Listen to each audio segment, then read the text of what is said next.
இன்றைக்கி நம்ம பாராட்டுறது, என்கரேஜ் பண்ணுறது, இதை பற்றி கொஞ்சம் பேசலாம்.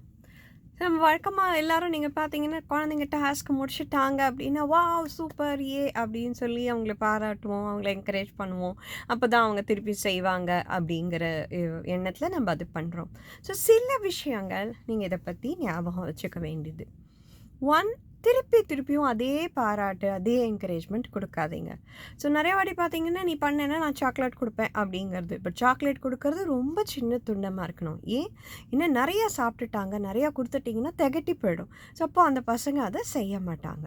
அதே தான். ஸோ கை தட்டுறதா இருக்கட்டும், வாவ் சூப்பராக சொல்கிறதா இருக்கட்டும், வேணும் எதுவாக இருந்தாலும் திருப்பியும் அதையே பண்ணாதீங்க. அதையே பண்ணிங்கன்னா அதுக்கு உண்டான வேல்யூ குறைஞ்சி போயிடும். அது ஒன்று. இன்னொன்று வந்து சின்ன விஷயத்துக்கு கூட குழந்தைங்க உங்கள்கிட்டேருந்து பெரிய பாராட்டுங்கிறது எதிர்பார்ப்பாங்க. ஸோ இது ரெண்டுமே நமக்கு பிரச்சனையாயிடும். ஸோ என்ன பண்ணணும்?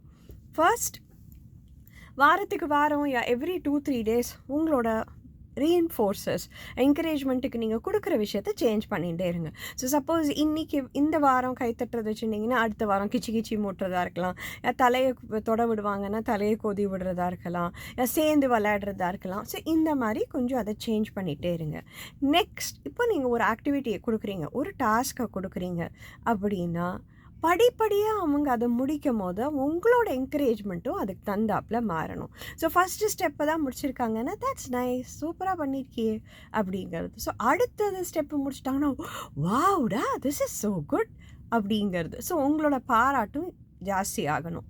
3வது டாஸ்க்கு கம்ப்ளீட் பண்ணாட்டு ஏ சூப்பர் இந்த மாதிரி. ஸோ இந்த மாதிரி தான் நீங்கள் ட்ரை பண்ணணும். அது பண்ணினா தான் நீங்கள் கொடுக்குற பாராட்டுக்கோ, நீங்கள் கொடுக்குற ரிவார்டுக்கோ, நீங்கள் கொடுக்குற என்கரேஜ்மெண்ட்டுக்கு உங்கள் குழந்தைகளுக்கு வேல்யூ இருந்துகிட்டே இருக்கும். இது வந்து ஒரு ரொம்ப சிம்பிள், ஆனால் ஒரு ரொம்ப இம்பார்ட்டண்ட் பாயிண்ட் நம்ம குழந்தைங்களுக்கு சொல்லி கொடுக்கறதுல. ஞாபகம் வச்சுக்கோங்க, ட்ரை பண்ணி பாருங்கள். ஆனால் யூஸ்வலி சொல்கிறாப்புல ட்ரை பண்ணி பார்த்துட்டு எனக்கு எப்படி போச்சுங்க அது சொல்லணும்.